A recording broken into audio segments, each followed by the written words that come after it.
ആദ്യമായിട്ടൊരു അമ്മൂമ്മ എന്നോട് പറഞ്ഞ്, മോളെ ഇവിടെ സീറ്റ് ഉണ്ടല്ലോ ഇരുന്നോളെ. ഞാൻ പറഞ്ഞു വേണ്ട ആന്റി, ഞാൻ ഇപ്പൊ ഇറങ്ങും, അതാണ് ഇതാണെന്നൊക്കെ ഞാൻ പറഞ്ഞു. പക്ഷെ പുള്ളിക്കാരത്തിക്ക് എന്നെ ഇരുത്തിയേ അടങ്ങും. അങ്ങനെ എന്നെ കയറ്റിയിരുത്തി വിൻഡോ സീറ്റിൽ. ഞാനിപ്പോ എന്താ നമ്മുടെ കേരളത്തിന്റെ പ്രകൃതി ഭംഗിയൊക്കെ ഇങ്ങനെ ആസ്വദിച്ച് അങ്ങ് വരുമായിരുന്നു. അപ്പൊ ഒരു പുള്ളിക്കാരത്തി ബസ്സിൽ കയറി. അധികം പ്രായമൊന്നുമില്ല. കയറി കഴിഞ്ഞിട്ട് ഈ അമ്മൂമ്മ ചേച്ചിയോട് ചോദിക്കുക, എവിടെ ഇറങ്ങണമെന്ന് ചോദിച്ചു. അപ്പൊ ഈ ചേച്ചി ഏതോ സ്ഥലം പറഞ്ഞു. അയ്യോ, അത്രയും ദൂരം പോകാനുള്ളതല്ലേ, എവിടെയെങ്കിലും ഇരിക്കാൻ പാടില്ല, ഇവിടെ ഇത്രയും പിള്ളേരൊക്കെ ഇരിക്കണേ, പിള്ളേരോടൊക്കെ ഇരുന്നിട്ട് പറയാൻ പറഞ്ഞു. അപ്പൊ ആ ചേച്ചി പറയാ, അയ്യോ എനിക്ക് ആരുടെ ഔദാര്യത്തിന്റെ ആവശ്യമൊന്നുമില്ല, പിന്നെ ഞാൻ പറഞ്ഞിട്ട് വേണ്ട ഈ പിള്ളേരൊക്കെ മാറാനായിട്ട്. ഈ പിള്ളേരെന്നൊക്കെ പറഞ്ഞു കഴിഞ്ഞാൽ അവരുടെ സ്വന്തമായിട്ട് അവരുടെ മനസ്സിൽ തോന്നിയിട്ട് മാറേണ്ടതാണെന്നൊക്കെ പറഞ്ഞു. പിന്നെ ഒരു ഡയലോഗ് പറഞ്ഞപ്പോ എനിക്ക് മനസ്സിലായി, അവിടെ എല്ലാ പിള്ളേരും സൈഡ് സീറ്റിലായിരിക്കണം, ഞാൻ മാത്രം വിൻഡോ സീറ്റിൽ ഇരിക്കണം കേട്ടോ.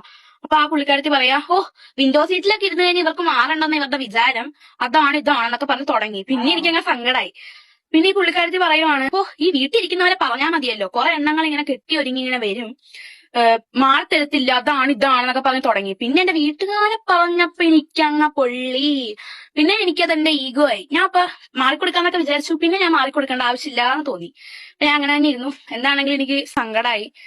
ബസ്സിൽ നിന്ന് ഇറങ്ങി ഞാൻ നേരെ സ്കൂളിന്റെ അടുത്തുള്ള പള്ളി കയറി. അവിടെ കുറച്ചു നേരം ഇരുന്നിട്ടാണ് ഞാൻ ക്ലാസ്സിലോട്ട് പോയത്.